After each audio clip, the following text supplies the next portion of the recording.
Θέλω να εξομολογηθώ κάτι, μπορώ? Αν σας πω όχι, πάλι δεν το κάνετε.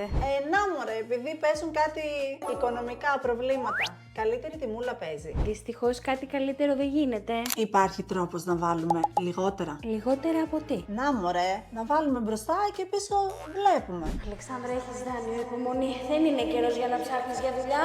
Ναι ρε εσύ, και εγώ τα ίδια, δάνειο έχω. Γι' αυτό βάλε τα μισά να είμαστε οκ. Ρε εσύ, έχω μια ιδέα. Άμα βάλω πιο κοντά, δεν θα είναι πιο φθηνά? Εσύ άμα πας να πάρεις παπούτσια ένα νούμερο μικρότερο, τα παίρνεις πιο φθηνά. Το βρήκα.